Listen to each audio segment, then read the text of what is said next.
So hello and welcome everyone. आज जो हम क्वेश्चन सॉल्व करने वाले हैं उसका नाम है वैलिड पैलिंड्रोम। ठीक है, तो पहले रीड करते हैं क्वेश्चन को। क्वेश्चन क्या कह रहा है, आ जाओ। तो यार क्वेश्चन मुझे दे रखा है ओके, ठीक है। तो क्वेश्चन मुझे दे रखा है यार कि एक स्टेटमेंट दे रखी है आपको, या एक सेंटेंस दे रखा है आपको, और आपको ये बताना है कि यार ये जो सेंटेंस है ना, ये एक वैलिड पैलिंड्रोम बना रहा है कि नहीं बना रहा।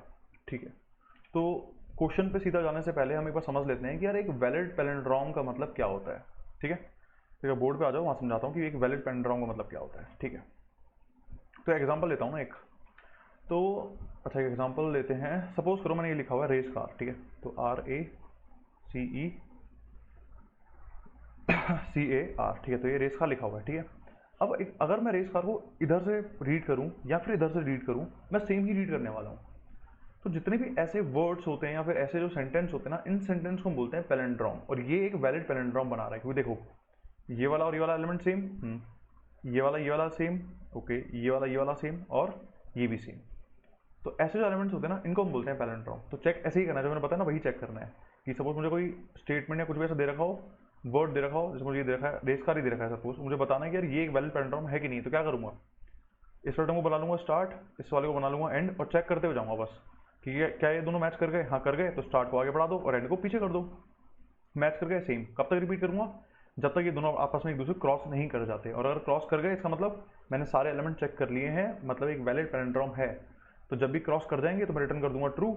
और नहीं करेंगे, मतलब कहीं भी मिसमैच हुआ, सपोज यहाँ पे ए था और यहाँ पे सपोज जेड लिखा हुआ था, तो मिसमैच जब भी होगा तो मैं रिटर्न कर दूंगा फॉल्स। इतना सा लॉजिक है इसका। ठीक है, चलो अब आते हैं कि यार मुझे स्टेटमेंट क्या दे रखी है। तो मैं एक बार ना स्टेटमेंट को लिख लेता हूँ और फिर उस स्टेटमेंट बात करते हैं। ठीक है, तो यहाँ पे मुझे एक स्टेटमेंट दे रखी है ये। ठीक है, तो मुझे ये दे रखा है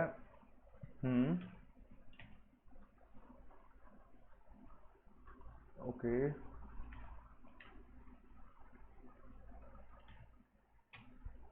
ओके, यहाँ पे मुझे ये नहीं दे रखा, इसको हटा देते हैं।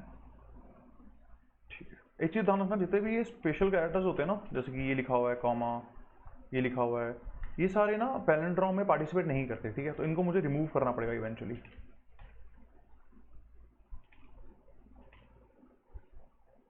ठीक है, तो ये मुझे एक सेंटेंस दे रखा है, मुझे बताना है ये जो सेंटेंस है ना, ये एक वैलिड पैलिंड्रोम है या फिर नहीं है। ठीक है, अभी कैसे बताऊंगा, मैं काम करता हूँ ना, जैसे मैंने रेस कार वाला एग्जांपल देखा था, मैंने क्या करा था, वो एक वर्ड था। तो एक काम करते हैं ना, इस सेंटेंस को भी एक वर्ड बना लेते हैं और फिर जो हमारा लॉजिक है हम उसको अप्लाई कर लेते हैं। ठीक है, तो एक काम करते हैं, हम क्या करना पड़ेगा यार, मुझे रिमूव करने पड़ेंगे एक तो स्पेसेस, जितने भी स्पेसेस है ना इनको रिमूव करना पड़ेगा, और जितने भी ये स्पेशल कैरेक्टर्स है ना इनको रिमूव करना पड़ेगा। अच्छा, पैलिंड्रोम में कौन कौन पार्टिसिपेट करता है, अगर कैरेक्टर है तो वो पार्टिसिपेट कर लेगा, या फिर नंबर है तो वो पार्टिसिपेट करेंगे, बाकी और कोई पार्टिसिपेट नहीं करेगा।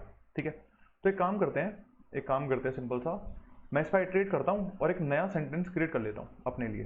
ठीक है, और फिर उस सेंटेंस में अपन चेक कर लेंगे कि यार एक वैलिड पैलिंड्रोम है कि या नहीं है। ठीक है, तो एक काम करता हूँ, मैं यहाँ से स्टार्ट करता हूँ एंड तक, स्टार्ट से लेकर एंड तक आइटरेट करता हूँ, और जो भी वर्ड मुझे या तो कैरेक्टर मिलेगा या फिर नंबर मिलेगा, मैं उसको अपनी नई स्ट्रिंग में ऐड कर लूंगा। ठीक है, तो मैं क्रिएट करता हूँ नई स्ट्रिंग को। और एक और चीज़, एक काम और कर लेते हैं, क्योंकि सी प्लस प्लस में ये जो दो वर्ड हैं, जैसे एक ये ए है और एक ये ए है ना, ये दोनों अलग अलग हैं, सेम नहीं है।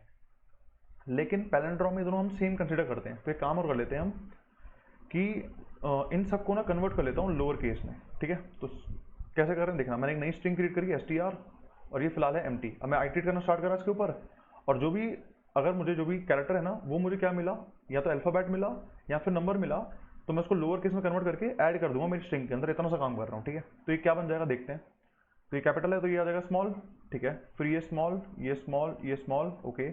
और जितनी वाइट स्पेस है तो मैं आगे मूव कर रहा हूँ, तो उनके लिए कुछ करूँगा ही नहीं, मैं बस आगे मूव कर जाऊँगा। ठीक है, ए आ गया, तो ये आ गया ए, ये आ गया आपका PLAN, ओके। ये आ गया ए, ये CANALPANAMA, ओके। अब क्या करना है, वही same logic, two pointer approach. इसको बोला स्टार्ट, इसको बोलूंगा एंड, कंपेयर करूंगा कब तक, जब तक ये दोनों क्रॉस नहीं कर जाते या फिर मिसमैच नहीं हो जाता। और अगर क्रॉस कर जाएंगे तो रिटर्न ट्रू, और मिसमैच हो गया तो रिटर्न फॉल्स। बस इतना सा लॉजिक है इसका, और कोई भी लॉजिक नहीं है, इतना सा ही लॉजिक है बस इसका। ठीक है, तो एक काम करते हैं, सीधा कोड कर लेते हैं यार इसको ना। मेरे को लगता नहीं है मेरे को एल्गो लिखने की नीड है इसमें, डायरेक्ट समझ में आ रहा है कि कर क्या रहे हैं हम ओवरऑल ना। तो एक काम करते हैं, सीधा कोड ही कर लेते हैं इसको। ओके, आ जाओ। ठीक है, तो कोड ही कर लेते हैं डायरेक्ट इसको। ठीक है, तो पहला काम क्या करना है यार, पहला काम है मुझे एक नई स्ट्रिंग कन्वर्ट करना पड़ेगा, मतलब एक नई स्ट्रिंग चाहिए जैसे मुझे इवेंचुअली आइटरेट करना है। ठीक है, तो एक काम करते हैं, नई स्ट्रिंग फॉर्म कर लेते हैं।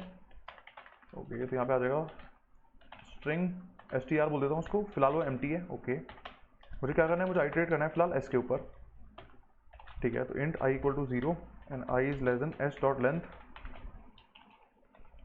और i में i को इंक्रीज कर दूंगा आगे, ठीक है। मैं चेक कर लूँगा कि यार जो कैरेक्टर है ना वो या तो अल्फ़ाबेट है या फिर नंबर है, तो ऐड करना है बना आगे मूव करना है मुझे। ओके अगर s ऑफ जो i है, अगर ये ग्रेटर देन इक्वल्स टू है a के, एंड देन जो s ऑफ i है ना वो यार लेस देन इक्वल्स टू है z के, या फिर तो यहाँ पे या फिर के लिए क्या लिखते हैं हम, और, ठीक है। s ऑफ i जो है वो ग्रेटर देन इक्वल्स टू है कैपिटल A के, एंड देन जो s ऑफ i है ना वो लेस देन इक्वल्स टू है कैपिटल Z के, या फिर जो s ऑफ i है वो ग्रेटर देन इक्वल्स टू है 0 के, एंड एंड। अच्छा तो एक काम करते हैं, इसको यार थोड़ा सा ना फुल स्क्रीन ही कर लेता हूँ मैं, इट्स नॉट दिस, इसको हल्का सा मूव कर लेते हैं इधर, ठीक है। आई होप स्क्रीन पे हाँ विजिबल है, कोई दिक्कत नहीं है। ओके तो पहला केस आ गया ये वाला, सेकंड केस आ गया ये, थर्ड केस आ गया ये। अच्छा थर्ड केस कंप्लीट कर लेते हैं। तो s ऑफ i 0 और लेस देन इक्वल्स टू अगर आ गया ये 9 के, ओके। अगर इनमें से कुछ भी मिल जाएगा मुझे तो क्या कर दूंगा, मेरा जो str है उसमें लोअर केस में कन्वर्ट करके मैं बस ऐड कर दूंगा। तो str plus equals to 2 lower, okay किसको, s ऑफ i को, ठीक है। बस ऐड कर लूँगा इसको, तो यहाँ से मेरा जो str है ना वो फॉर्म हो जाएगा। मुझे करना क्या है, बस 2 पॉइंटर यूज़ कर लेंगे, ठीक है। तो int स्टार्ट इक्वल्स टू हो जाएगा 0, ओके। int जो एंड है वो क्या हो जाएगा, वो हो जाएगा यार str डॉट लेंथ -1, और एक लूप लगा देता हूँ कि यार जब तक जो स्टार्ट है ना वो less than equals to end के, तब तक मुझे आइटरेट करना है। और क्या चेक करना है कि वो दोनों अगर मिसमैच हो गए, मतलब अगर str ऑफ स्टार्ट मैच नहीं हुआ str ऑफ एंड को, तो क्या करना है, तो यार रिटर्न कर दूंगा फॉल्स। अच्छा और अगर ये एक दूसरे को क्रॉस कर गए तो मतलब सब पे आइटरेट कर चुका हूँ और मुझे कहीं पे भी मिसमैच नहीं मिला है, तो रिटर्न करना है मुझे ट्रू। ओके यहाँ पे एक चीज़ और, स्टार्ट को इंक्रीज करना है जब चेक कर लोगे उसके बाद, ओके अंदर इंक्रीज करना है इसको, हाँ। और एंड को मुझे डिक्रीज करना है चेक करने के बाद, ओके। तो यहाँ पे इसको डिक्रीज कर लेंगे। अब चेक कर लेते हैं कि ये रन करेगा कि नहीं करेगा, ठीक है। चलो चेक कर लेते हैं, चल गया। सबमिट कर लेते हैं इसको, सबमिट भी कर लेते हैं इसको, देखते हैं, और चल गया, ठीक है। अच्छा एक चीज़ और बता देता हूँ यार, कुछ लोगों के ना ये क्वेश्चन आता होगा दिमाग में कि यार ऐसे क्वेश्चंस को करने का सेंस क्या है, ठीक है। इजी लेवल प्रॉब्लम है तो हमसे हो ही जाएंगे। मेन रीज़न ये नहीं है कि हो जाएंगे, लेकिन जो इजी क्वेश्चंस होते हैं ना वो इवेंचुअली एक बड़े क्वेश्चन को सॉल्व करने के लिए यूज़ किए जाते हैं, ठीक है। अब आपको ना इवेंचुअली जब क्वेश्चन करोगे ना स्ट्रिंग्स में, तो कुछ क्वेश्चन ऐसे मिलेंगे जिनमें ये कॉन्सेप्ट यूज़ होगा, मतलब पैलिंड्रोम का कॉन्सेप्ट यूज़ होगा, ठीक है। हम करेंगे आगे क्वेश्चन ऐसे जिनमें ये जो इजी लेवल के क्वेश्चन है ना, इनका जो लॉजिक है वो यूज़ होने वाला है। तो अगर मैं एक बात बताओ, अगर मैं 4 या 5 इजी क्वेश्चन को मिक्स करके हल्का सा ट्विस्ट कर दूँ, तो वो क्या बन जाएगा, वो एक हार्ड लेवल प्रॉब्लम बन जाएगा। तो उस हार्ड लेवल क्वेश्चन को सॉल्व करने के लिए हमें ये जो इजी लेवल प्रॉब्लम्स है ना, इनको सॉल्व करना आना चाहिए। So I think that's it for today's video, and I hope to see you in next one. चलो।